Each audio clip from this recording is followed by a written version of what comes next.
Selamat malam. Pada kesempatan kali ini saya akan mencoba menyampaikan materi di bukunya Deep Chevy chapter ke-12 yaitu tentang Digital Business Service Implementation Optimization dan Optimization.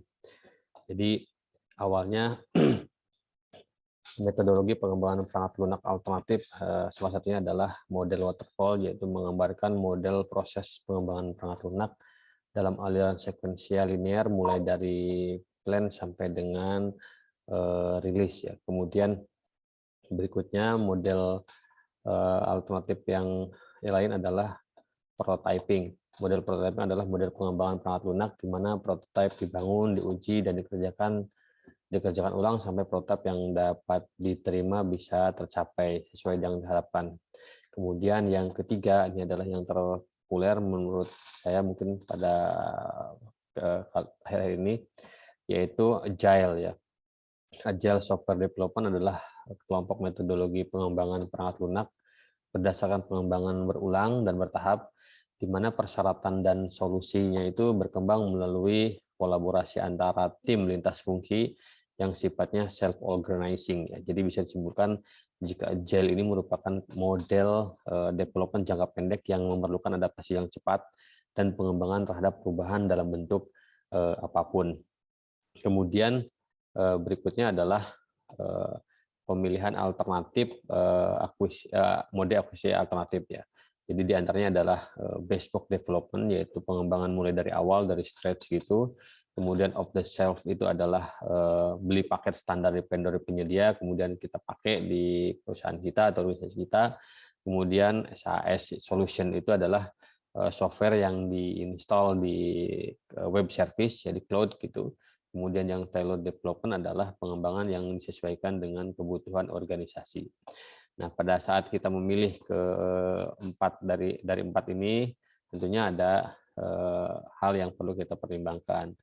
Salah satu di antaranya itu adalah functionality, kemudian kemudahan dalam penggunaan, kemudian performance, scalability, kemudian juga ada kompatibilitas dengan dan interoperabilitas, kemudian juga extensibility, kemudian stabilitas dan reliabilitasnya seperti apa, juga security dan dukungan. Kemudian hal berikutnya yang perlu ini adalah tentang testing ya. Untuk memeriksa testing ini fungsinya adalah untuk memeriksa compliance-nya antara persyaratan yang disyaratkan dengan pengguna. Kemudian juga untuk mengidentifikasi bug atau ada kesalahan jika ada. Kemudian juga testing proses sendiri itu meliputi dari developer test, feasibility test, sampai dengan acceptance test dan konten atau copy test. Kemudian berikutnya adalah change over. Jadi change over itu jika kita memperkenalkan sistem e-commerce yang baru, ada dua pilihan dasar sebenarnya. Yang pertama adalah kita langsung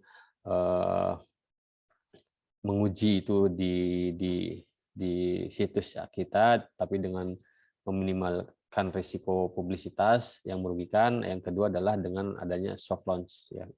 Jadi perlahan-lahan gitu ya. Kemudian ini adalah kekurangan dan kelebihan berbagai metode implementasi ya, mulai dari peralihan yang cepat gitu, rapid ya, kemudian yang berjalan paralel, yang bertahap, model percontohan atau prototype, ataupun dengan perpetual beta atau beta abadi. Kemudian web analytic itu adalah pengukuran dan analisa data untuk menginformasikan pemahaman tentang perilaku pengguna di seluruh laman web.